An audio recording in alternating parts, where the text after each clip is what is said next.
فرزند زہرا یہ حالات برے ہیں۔ کاشانۂ بصیرت ایک ایسا مکمل یوٹیوب چینل جس پر محروم بصارت کے لیے بالخصوص اور تمام افراد کے لیے بالعموم سینکڑوں کی تعداد میں اسلامی کتب دستیاب ہیں۔ لہذا گزارش ہے کہ آپ اپنی ذمہ داری نبھاتے ہوئے کاشانۂ بصیرت کو سبسکرائب کرنے کے ساتھ ساتھ بیل آئیکن کو پریس کیجیے تاکہ آپ علم کے حصول کے ساتھ ساتھ مذہب اہل بیت کی اشاعت میں بھی اہم کردار ادا کرتے رہیں۔ کاشانۂ بصیرت، کاشانۂ بصیرت، کاشانۂ بصیرت۔ فرزند زہرا یہ حالات برے ہیں۔ بسم اللہ الرحمن الرحیم۔ السلام علیکم۔ یہ کتاب آپ کے لیے کاشانۂ بصیرت کی یوٹیوب چینل کی جانب سے ریکارڈ کی جا رہی ہے۔ نام کتاب اعتقادات امامیہ، تالیف علامہ مجلسی۔ اب ہم کتاب کا پارٹ نمبر 4 پڑھیں گے، صفحہ نمبر 52۔ حدوث عالم کا بیان۔ یہ اعتقاد رکھنا لازم ہے کہ عالم یعنی خدا کے سوا جو کچھ ہے وہ حادث ہے، بے معنی کہ ازل میں اس کی ابتدا موجود ہے جس سے قبل وہ موجود نہ تھا، اور وہ تعویل غلط ہے جو ملحدین کیا کرتے ہیں کہ ذاتاً حادث ہے، یعنی بالعرض قدیم ہے یا افراد کے اعتبار سے حادث ہے اور نوع کے اعتبار سے قدیم ہے۔ اسی طرح ابد کے لحاظ سے بھی اس کی انتہا موجود ہے جس کے بعد وہ نہ ہوگا۔ عالم کے حادث ہونے کا جو مفہوم ہم نے بیان کیا اس پر تمام اہل ادیان و ملل کا اجماع و اتفاق ہے، اور اس کے بارے میں اخبار متاثرہ و متواترہ موجود ہیں۔ عالم کو قدیم سمجھنا یا عقول قدیمیہ جنہیں عقول عشرہ کہا جاتا ہے کا قائل ہونا، یا حولہ مادہ کو قدیم جاننا جیسے کہ فلسفہ و حکمہ کا اعتقاد ہے، بالکل کفر ہے۔ ہاں، کیونکہ خداوند عالم کے سوا کوئی چیز قدیم نہیں ہے۔ ضروریات دین کا بیان اور ان کے انکار کرنے کا حکم۔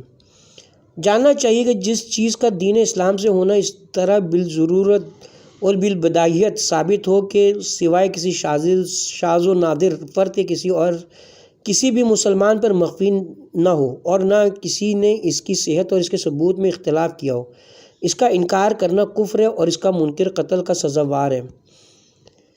حاشیہ ہے کتاب کا۔ دین اسلام سے خارج اگر مرتد ملی ہے تو پہلے اسے توبہ کرائی جائے، اگر کر لے تو فبہ ہے، ورنہ قتل کر دیا جائے گا، اور اگر مرتد فطری ہے تو بہرحال واجب القتل ہے۔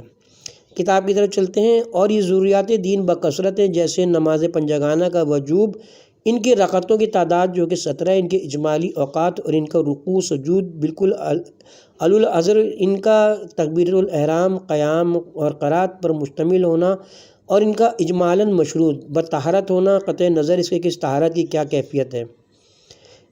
غسل جنابت و حیض بلکہ الازر غسل نفاس کا واجب ہونا، بلکہ ایک احتمال کے مطابق پخانہ پیشاب اور ری کا مبتل وضو ہونا، یا جیسے غسل میت، نماز جنازہ اور دفن میت کا وجوب، اور زکوٰۃ و ماہ رمضان کے روزوں کا واجب ہونا، اور معمول کے مطابق کھانے پینے اور قانون فطرت کے موافق عورت کے ساتھ مباشرت کرنے کا مبتل روزہ ہونا، حج کا وجوب اور اس کا طواف بلکہ صفا و مروہ کے درمیان سعی کرنے، احرام باندھنے، بمقام عرفات و مشور و وقوف کرنے، بلکہ ایک احتمال کے مطابق حج کا اجمالاً قربانی کرنے، سر منڈوانے اور کنکر مارنے پر مشتمل ہونا، عام اس سے کہ امور واجب ہوں یا مستحب۔ اظہر یہ ہے کہ اجمالاً جہاد کا وجوب بھی ضروریات دین میں داخل ہے۔ قطع نظر اس وجوب کے شرائط کے، اسی طرح جماعت کے ساتھ نماز پڑھنے اور فقراء و مساکین کو صدقہ دینے کا رائج و افضل ہونا، علم اور اہل علم کے فضل و کمال کا اقرار کرنا، نفع دہندہ صداقت کی فضیلت اور نقصان دہندہ جھوٹ کی رذیلت، زنا و لواطت اور شراب خوری کی حرمت۔ ہاں، البتہ نبیذ کی حرمت ضروریات دین سے نہیں ہے، کیونکہ اس کی حرمت پر تمام اہل اسلام کا اجماع و اتفاق نہیں ہے، بلکہ بعض اسلامی فرقوں کے نزدیک جائز ہے۔ کتے اور خنزیر خون اور مردار کے گوشت کی حرمت اور درج ذیل عورتوں سے نکاح کا حرام ہونا، نمبر 1 مائیں، نمبر 2 بہنیں، نمبر 3 بیٹیاں، نمبر 4 بھتیجیاں، نمبر 5 بھانجیاں، نمبر 6 پھوپھیاں، نمبر 7 خالائیں، بلکہ علی الازر زوجہ کی ماں، ساس اور زوجہ کی موجودگی میں اس کی بہن یعنی سالی سے نکاح کرنا الاحتمال فی جملہ سود کا حرام ہونا اور بلا جواز شرعی کسی کا مال کھانے اور بلا وجہ شرعی کسی کو قتل کرنے کی حرمت، بلکہ کسی کو گالی دینے، تہمت زنا لگانے کی مرغوبیت اور علی الازر سلام کرنے اور سلام کا جواب دینے کا رجحان، اسی طرح والدین کے ساتھ نیکی کرنے کی فضیلت اور ان کی نافرمانی کرنے کی رذیلت، بلکہ بنا بر احتمال صلہ رحمی کرنے کا رجحان وغیرہ حامین ضروریات الاسلام، جو اس طرح تمام اہل اسلام میں مشہور و مسلم ہے کہ سوائے کسی شاذر و نادر شخص کے اور کوئی بھی ان میں شک و شبہ اور انکار نہیں کر سکتا۔ ضروریات مذہب کا بیان اور ان کے انکار کے احکام۔ باقی رہے وہ امور جن کا بطریق مذکور مذہب امامیہ کے ضروریات سے ہونا ثابت ہے، ان کا انکار کرنے والا مذہب اہل بیت سے خارج ہو جاتا ہے، اگرچہ اسلام کے دائرے میں داخل رہتا ہے اور مخالفین کے زمرے میں داخل ہو جاتا ہے، جیسے کہ ائمہ اثنا عشر کی امامت حقہ، ان کے علم و فضل اور کمال و جلال، ان کی اطاعت و اتباع کے واجب ہونے اور ان کی زیارت کی فضیلت کا انکار کرنا، لیکن جہاں تک ان کی محبت و مودت اور تعظیم و تکریم کا تعلق ہے تو وہ ضروریات دین میں سے ہے، اور جو اس کا منکر ہے جیسے نازبی اور خارجی وہ کافر ہے۔ من جملہ ان امور کہ جن کو مذہب شیعہ کے ضروریات میں سے شمار کیا گیا ہے، متع اور حج تمتع کو حلال سمجھنا بھی ہے۔ حاشیہ اس مسئلے اور درج ذیل مسائل میں جو حضرات تفصیلی دلائل اور سیر حاصل بحث کر دیکھنے کے خواہش مند ہیں، وہ ہماری کتاب تجلیات صداقت بجواب آفتاب ہدایت کی طرف رجوع فرمائیں۔ کتاب کی طرف چلتے ہیں۔ متع اور حج تمتع کو حلال سمجھنا بھی ہے، نیز فلاں اور یزید اور اس کے باپ اور ہر اس شخص سے بیزاری اختیار کرنا ہے جس نے جناب امیر المومنین یا دیگر ائمہ طاہرین میں سے کسی کے ساتھ جنگ و جدال کیا ہے۔ اسی طرح جناب امام حسین علیہ السلام کے قاتلوں سے برات ظاہر کرنا اور اذان میں کلمہ حی علی خیر العمل کہنا بھی ضروریات مذہب میں داخل ہے۔ عصمت نبی صلی اللہ علیہ وسلم اور ائمہ کا بیان۔ جناب رسول خدا صلی اللہ علیہ وآلہ وسلم اور ائمہ ہدیٰ علیہم السلام کے متعلق یہ اعتقاد رکھنا ضروری ہے کہ وہ اول عمر سے لے کر آخر عمر تک الغرض مہد سے لحد تک ہر قسم کے صغیرہ و کبیرہ گناہوں سے معصوم و مطہر ہیں، اور یہی اعتقاد باقی تمام انبیاء و مرسلین و ملائکہ مقربین کے متعلق رکھنا بھی ضروری ہے۔ فضائل ائمہ اہل بیت علیہم السلام۔ یہ بزرگوار تمام مخلوقات خداوندی سے اشرف و اعلیٰ ہیں اور سوائے خاتم الانبیاء کے باقی تمام انبیاء و مرسلین اور ملائکہ مقربین سے افضل ہیں، اور وہ گزشتہ اور قیامت تک کے آئندہ حتمی حالات اور واقعات سے باخبر ہیں۔ حاشیہ ہے مسئلہ علم میں امام اسلام کے مارکۃ الآراء مسائل میں سے، اس میں کئی قسم کے اختلافات پائے جاتے ہیں۔ کیا امام کا علم حضوری ہے یا حصولی، جزوی ہے یا کلی؟ امام علم غیب جانتے ہیں یا نہ؟ ان تمام امور کی تفصیلات دلائل ہم نے اصول شریعہ فی العقائد شیعہ میں درج کر دی ہیں۔ ان تمام تفصیلات و تحقیقات کا جامع خلاصہ یہ کہ ان ذوات مقدسہ کا علم وہبی اور اصولی ہے، نہ کہ حضوری۔ ہاں البتہ جہاں تک علم شریعت کا تعلق ہے اسے تو وہ بالفعل جانتے ہیں، اور جہاں تک کنیات اور مکانہ ما یکون کا تعلق ہے تو اس کے متعلق ان کا علم ارادی ہے، یعنی بعض کو بالفعل جانتے ہیں اور بعض کو بالقوہ بعین طور کے جب سرا سے سریہ تک جس چیز کے متعلق علم معلوم کرنا چاہیں تو اسے بالعلم اللہ معلوم کر لیتے ہیں۔ چنانچہ استاد المجتہدین آقائے سید ابراہیم علی مقامہ ضوابط الاصول جلد نمبر 1 صفحہ نمبر 258 میں تحریر فرماتے ہیں، فرقہ امامیہ کا اس بات پر اتفاق ہے کہ امام کا علم ارادی ہے، نہ کہ فعلی و حضوری۔ اصول کافی میں پورا ایک باب اس عنوان میں کا موجود ہے۔ اسی طرح صحابہ بحار الانوار اور بصائر الدرجات میں اس قسم کی متعدد احادیث موجود ہیں، اور جہاں تک کلی و جزوی کی بحث کا تعلق ہے تو اگر ان کے علم کو ہمارے علم سے نسبت دی جائے تو یقیناً کلی ہے، اور اگر اسے علم خداوندی کے بالمقابل دیکھا جائے تو جزوی نظر آتا ہے۔ اسی طرح گو وہ بالعلام اللہ بہت سے مغیبات پر مطلع ہیں، مگر ان کو عالم الغیب نہیں کہا جا سکتا، کیونکہ شرعی اصطلاح کے مطابق عالم الغیب کا اطلاق اس ذات واحد و یکتا پر کیا جاتا ہے جس کا علم کلی و احاطی اور ذاتی ہو، اور وہ صرف اور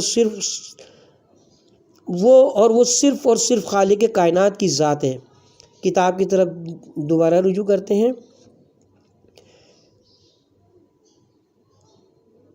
نیز ان کے پاس سابقہ انبیاء کے آثار و تبرکات اور کتب و بیانات موجود ہے، جیسے تورات، انجیل، زبور اور آدم و ابراہیم اور شیش کے صحیفے، جناب موسیٰ کا عصا، جناب سلمان کی انگوٹھی، جناب ابراہیم کی قمیص، تابوت سکینہ، الواح موسوی وغیرہ۔ الغرض سب انبیاء سلف کے تبرکات ان کے پاس موجود ہیں، اور ان ذوات مقدسہ میں سے کسی مجاہد کا جہاد ہو یا قائد خانہ نشین کا قعود، ناطق بولنے والے کا نقط ہو یا ساکت و صامت کا سکوت، غرض کہ ان کے تمام افعال، احوال اور اقوال حکم خداوندی کے مطابق ہوتے ہیں۔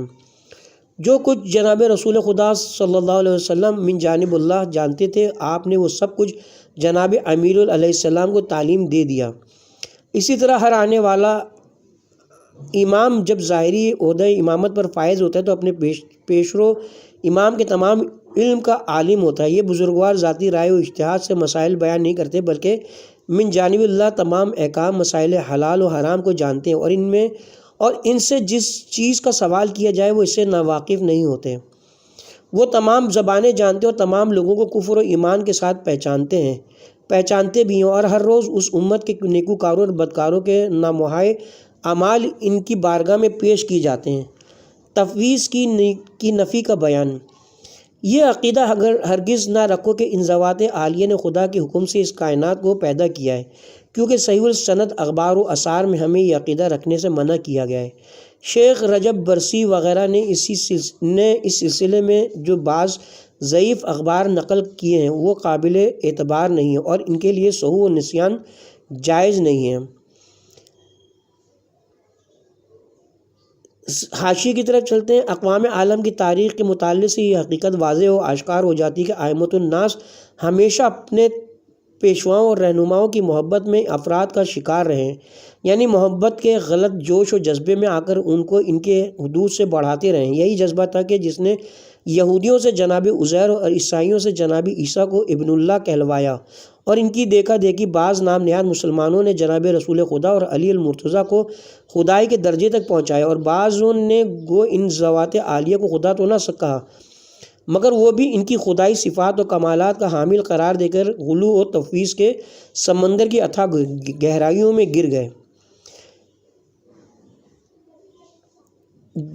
جس طرح عابد کو معبود، ساجد کو مسجود، مرزوق کو رازق، الغرض مخلوق کو خالق قرار دینا اور خدا کا انکار کرنا کھلم کھلا غلو ہے، جو سراسر کفر و الحاد ہے۔ اسی طرح یہ کہنا کہ خدا نے تو صرف سرکار محمد و آل محمد کو خلق کیا، بعد ازاں ان حضرات نے اس کائنات کو خلق کیا، اور یہ کہ خدا نے نظام کائنات چلانے کا کام ان ذوات عالیہ کے سپرد کر دیا۔ اب یہی بزرگوار خلق کرتے، رزق دیتے اور مارتے اور جلاتے ہیں۔ یہ کھلم کھلا تفویض ہے جو غلو کا ایک شعبہ و حصہ ہے۔ یہ عقیدہ با اتفاق جمع اہل حق باطل و عاطل ہے۔ قرآن اور پورا دفتر حدیث اس کے بطلان کے دلائل سے چھلک رہا ہے۔ ائمہ معصومین علیہم السلام نے اس فاسد عقیدہ رکھنے والوں کو کافر، مشرک اور ملعون قرار دیا ہے۔ چنانچہ حضرت امام جعفر صادق علیہ السلام سے دریافت کیا جاتا ہے کہ آیا خلق و رزق وغیرہ امور خدا نے آپ کے سپرد فرمائے ہیں؟ آپ جواب میں فرماتے ہیں، خدا کی قسم، خدا نے کسی بھی مخلوق کو یہ امور سپرد نہیں فرمائے، نہ رسول خدا کو اور نہ دوسرے ائمہ ہدیٰ کو۔ کتاب کفایت المحدثین جلد نمبر 1 صفحہ نمبر 237۔ حضرت امام رضا علیہ السلام فرماتے ہیں، جو شخص یہ گمان کرتا ہے کہ خدا نے پیدا کرنے اور روزی دینے کا معاملہ اپنی حجتوں نبی و امام کے سپرد کر دیا ہے وہ تفویض کا قائل ہے، جو جبر کا قائل ہے وہ کافر ہے، اور جو تفویض کا قائل ہے وہ مشرک ہے۔ کتاب عون اخبار الرضا صفحہ نمبر 374، سابق بحر الانوار صفحہ نمبر 358۔ بعض لوگ اپنے اس فاسد عقیدے کو بإذن اللہ بأمر اللہ کے پیوند کا سہارا دیتے ہیں۔ فاسد عقیدے کو بإذن اللہ بأمر اللہ کے پیوند کا سہارا دیتے ہیں، حالانکہ یہ تار عنکبوت سے بھی زیادہ کمزور سہارا ہے۔ بعض احادیث معتبرہ میں بالتصریح اس بات کی نفی وارد ہوئی ہے۔ چنانچہ رسالہ تصحیح العقائد حیدرآباد دکن صفحہ نمبر 13 پر بحوالہ بحر الانوار اور حدیقہ سلطانیہ جلد نمبر 3 صفحہ نمبر 178 طبع لکھنؤ پر حضرت امام جعفر صادق علیہ السلام کی حدیث شریف موجود ہے۔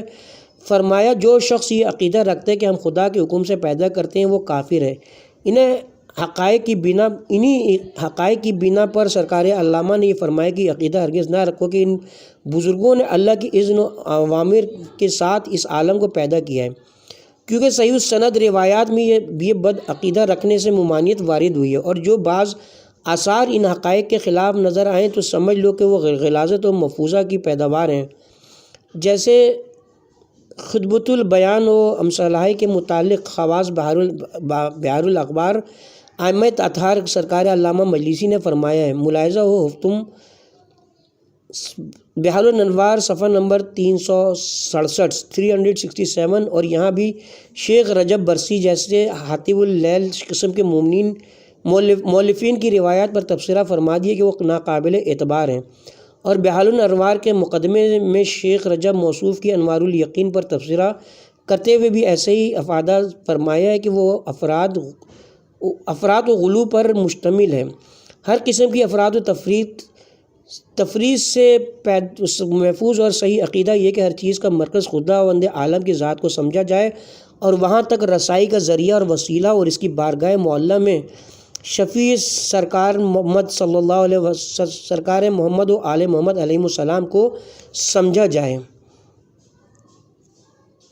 معراج جسمانی کا تذکرہ۔ معراج جسمانی کا عقیدہ رکھنا واجب ہے، یعنی یہ کہ جناب رسول خدا صلی اللہ علیہ وآلہ وسلم اپنے بدن شریف کے ساتھ عالم امکان کی آخری حد قاب قوسین ادنیٰ کی منزل تک تشریف لے گئے اور آسمانوں سے آگے نکل گئے۔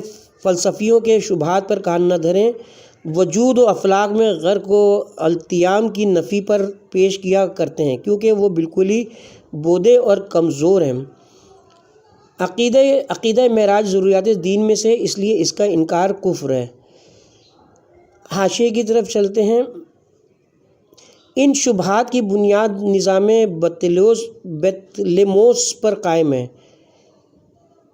اور فلکیات کے متعلق آج اس نظام کی دھجیاں فضائے بسیط میں بکھر چکی ہیں۔ لہٰذا سائنس کی موجودہ ترقی کے دور میں جبکہ لوگ چاند پر اپنی ہمت کا پرچم لہرانے کے بعد آج زہرہ و مریخ پر جانے کی تیاریاں کر رہے ہیں، پیغمبر اسلام صلی اللہ علیہ وسلم کے معراج جسمانی کی صحت و صداقت محتاج بیان نہیں رہی، بلکہ اسے 4 چاند لگ گئے ہیں۔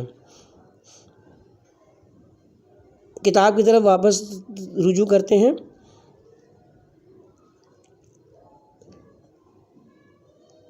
عقیدہ معراج ضروریات دین میں سے، اس لیے اس کا انکار کفر ہے۔ تسلیم و رضا کا بیان۔ یہ بھی ضروری کہ تمہارے دینی پیشواؤں اور حقیقی رہنماؤں کی طرف سے جو کچھ تم تک پہنچے تم مقام تسلیم میں رہو۔ اگر اس کی اصل حقیقت تک تمہاری عقل و فہم کی رسائی ہو جائے تو اس پر تفصیلی ایمان لاؤ، ورنہ اجمالی ایمان پر اکتفا کرتے ہوئے اس کا حقیقی علم و مفہوم انہی ذوات مقدسہ کے سپرد کرو۔ خبردار کہیں اپنی کمزوری عقل کی وجہ سے ان کے اخبار و آثار کو رد نہ کرنا، شاید فی الواقع وہ انہی کا ارشاد ہو جسے تم اپنی کج فہمی سے ٹھکرا دو اور اس طرح عرش غلا پر تکذیب خدا کے جرم کے مرتکب قرار پاؤ، جیسا کہ حضرت صادق علیہ محمد علیہ السلام نے فرمایا ہے۔ مخفی نہ رہے کہ ان حضرات کے علوم بڑے عجیب اور اطوار بڑے غریب ہیں، جن کی تہ تک ہماری عقول و افہام کی رسائی نہیں ہو سکتی، اس لیے اس سلسلے میں جو کچھ ہم تک پہنچے اس کا رد کرنا جائز نہیں ہے۔ حضور معصومین علیہ السلام عند المحتضرین کا بیان۔ یہ اقرار کرنا بھی واجب ہے کہ ہر مرنے والے کے پاس خواہ وہ نیکوکار ہو یا بدکار، مومن ہو یا کافر ناپکار، جناب رسول خدا اور ائمہ ہدیٰ حاضر ہوتے ہیں، یعنی مرنے والا ان کی زیارت سے مشرف ہوتا ہے اور شفاعت کر کے اہل ایمان پر سکرات موت اور اس کے شدائد کو آسان کر کے ان کو فائدہ پہنچاتے ہیں اور منافقین اور دشمنان اہل بیت کے شدائد و مصائب میں اضافے کا باعث بنتے ہیں۔ بعض اخبار میں وارد ہے کہ موت کے وقت اہل ایمان کی آنکھوں سے جو پانی بہتا ہے وہ جناب رسول خدا اور ائمہ ہدیٰ کی زیارت سے حاصل ہونے والی روحانی مسرت و شادمانی کا نتیجہ ہوتا ہے۔ اس بات کا اجمالی اقرار کرنا واجب ہے اور اس حاضر ہونے کی کیفیت میں غور و فکر کرنا لازم نہیں کہ آئے وہ بزرگوار اپنے اصلی اجزاد و ابدان کے ساتھ حاضر ہوتے ہیں، اجزاد مثالیہ کے ساتھ یا کسی اور طریقے سے۔ اس حقیقت کی اس طرح تعویل کرنا جائز نہیں ہے کہ اس سے مراد یہ ہے کہ ان کو مرنے والے کا علم ہوتا ہے یا مرنے والوں کی قوت خیالیہ میں ان کی مقدس صورتوں کا عکس پڑتا ہے، کیونکہ ایسا کرنا ایک ثابت شدہ دینی حقیقت کی تحریف ہے اور اہل ایمان کے عقائد کو پامال کرنے کے مترادف ہے۔ حاشیہ کتاب کا: چونکہ ایک جسم کا خواہ وہ لطیف ہو یا کثیف، ایک آن میں ایک سے زائد مقام پر حاضر ہونا ان محالات عقلیہ اور ناممکنات قطعیہ میں سے جن سے قادر کی قدرت کا تعلق ہی نہیں ہو سکتا اور کوئی معجزانہ طاقت بھی ان کو ممکن بنا کر وجود میں نہیں لا سکتی۔ ادھر یہ بھی شیعان علی کا مشہور و مسلم عقیدہ کہ ہر مرنے والا خواہ مومن ہو یا منافق، مسلم ہو یا کافر، نیکوکار ہو یا بدکار، مرتے وقت ائمہ اطہار کی زیارت سے مشرف ضرور ہوتا ہے۔ ظاہر ہے کہ ایک آن میں 20 لوگ مرتے ہیں تو اگر وہ ہر مرنے والے کے پاس بجسم اصلی تشریف لے جائیں تو پھر یہ شرعی عقیدہ اس محال عقلی والے مسلمہ سے متصادم ہو جائے گا، اور علم کلام کا یہ مسلم الثبوت قاعدہ و قانون ہے کہ اگر کہیں کوئی شرعی مسئلہ کسی مسلمہ عقلی قاعدے سے متصادم ہو تو بنا بر تسلیم صحت اس کی کوئی ایسی تعویل کرنا لازم ہے جس سے وہ ظاہری تصادم ختم ہو جائے۔ قرآنی متشابہات میں بھی یہی قانون جاری و ساری ہے۔ یہی وجہ ہے کہ اس مقام پر ہمیشہ علماء اعلام نے اس ظاہری تصادم کو ختم کرنے کے لیے مختلف قسم کی تعویلیں بیان فرمائی ہیں۔ نمبر 1، حضرت شیخ مفید اور حضرت سید مرتضیٰ علم الہدیٰ نے تو یہ تعویل بیان کی کہ ہر مرنے والا مرتے وقت محبت یا عداوت اہل بیت کا ثمرہ و نتیجہ دیکھتا ہے۔ نمبر 2، بعض علماء اعظام جن میں خود سرکار مجلسی علیہ رحمہ بھی شامل ہیں، یہ تعویل فرماتے ہیں کہ یہ بزرگوار مرنے والے کے پاس جسم مثالی کے ساتھ تشریف لاتے ہیں۔ کتاب بحار الانوار جلد نمبر 31 صفحہ نمبر 127، مصباح الانوار جلد نمبر 3 صفحہ نمبر 173۔ نمبر 3، یہ بزرگوار آفتاب عالمات کی مانند اپنے مرکز و مستقر پر تشریف فرما ہوتے ہیں، مگر مرنے والی کی بینائی اس قدر تیز ہو جاتی ہے کہ وہ ان کو وہاں دیکھ کر یہ سمجھتا ہے گویا میرے پاس تشریف فرمائیں۔ یہ تعویل بھی خود سرکار مجلسی نے سیوم بحار الانوار میں یمکن کہہ کر ذکر فرمائی ہے۔ نمبر 4، خداوند عالم مرنے والے کے سامنے ان ذوات مقدسہ کی تمثالیں مبارک پیش کر دیتا ہے۔ اس تعویل کو محدث جلیل سید نعمت اللہ جزائری نے انوار النعمانیہ صفحہ نمبر 451 پر اختیار فرمایا ہے۔ نمبر 5، محتاط علماء کرام ہمیشہ ایسے غامض اور متشابہ مقامات پر یہ روش اختیار فرماتے ہیں کہ نہ تو محض عقلی استبداد کی بنا پر ایسے حقائق ثابتہ کا انکار کرتے ہیں اور نہ ہی ظاہری معنوں کا اقرار کرتے ہیں، بلکہ ایسے حقائق پر اجمالی ایمان رکھتے ہیں اور تفصیلی حقائق انہی کے حوالے کرتے ہیں جن کے گھر سے نکلے ہیں۔ چنانچہ خواص بحار الانوار حضرت علامہ مجلسی سیوم بحار الانوار صفحہ نمبر 127 پر مذکور بالا تمام تعویلات کا ذکر کرنے کے بعد تحریر فرماتے ہیں، احوط و اولیٰ یہ ہے کہ اس قسم کے مشتبہات پر اجمالی کا ایمان ضرور رکھا جائے، مگر ان کی تفصیلات کے متعلق بحث نہ کی جائے بلکہ انہیں امام عالی مقام کی طرف لوٹایا جائے۔ ایسا ہی علامہ سید عبداللہ شوہر نے اپنی کتاب مصباح الانوار جلد نمبر 2 صفحہ نمبر 173 طبع النجف پر افادہ فرمایا ہے۔ مطلب وہی ہے جو اوپر مذکور ہے۔ ہمارا ذاتی رجحان بھی اسی طرف ہے اور ایسے مقامات پر ہمارا ہمیشہ یہی موقف رہا ہے اور رہے گا انشاءاللہ العزیز۔ بہرنو ان حقائق سے اتنا تو واضح و عیاں ہو گیا کہ اس موضوع کا نبی و امام کے ہر جگہ حاضر و ناظر ہونے والے غلط عقیدے کے ساتھ کوئی ربط و تعلق نہیں ہے، اور اس حضور ائمہ والے عقیدے سے اس کی گرتی ہوئی دیوار کو سہارا نہیں دیا جا سکتا۔ کتاب کی طرف دوبارہ رجوع کرتے ہیں۔ جسم سے جدائی کے بعد بقائے روح کا بیان۔ یہ اعتقاد رکھنا واجب ہے کہ روح جسم سے مفارقت و جدائی کے بعد باقی رہتی ہے، فنا نہیں ہو جاتی، اور اس مادی جس میں مثالی کے ساتھ اس کا تعلق قائم ہو جاتا ہے، جس میں گوشت پوست نہیں ہوتا، اور وہ برابر جنازے کے ساتھ ساتھ رہتی ہے اور اپنے مشاہدات کرنے والوں سے آگاہ رہتی ہے۔ پس اگر وہ مرنے والا مومن ہے تو مشاہدات کرنے والوں سے جلدی لے جانے کی التجا کرتی ہے تاکہ ان بلند درجات اور عظیم نعمتوں تک پہنچ سکے جو خدا نے اس کے لیے مہیا کر رکھی ہیں، اور اگر مومن نہیں ہے تو ان کو خدا کے واسطے دیتی کہ اس کو قبر میں لے جانے میں جلدی نہ کریں، کیونکہ خدا نے اس کے لیے جو کچھ عذاب و عقاب مہیا کر رکھا ہے وہ اس سے خوفزدہ ہوتی ہے۔ اسی طرح وہ برابر غسل دینے والے، اسے الٹنے پلٹنے والے اور مشاہدات کرنے والے کے ہمراہ رہتی ہے، یہاں تک کہ جب میت کو قبر میں دفن کر دیا جاتا ہے اور مشاہدات کرنے والے واپس لوٹ جاتے ہیں تب اسے اصلی جسم میں داخل کیا جاتا ہے۔ قبر میں ننکرین کی آمد۔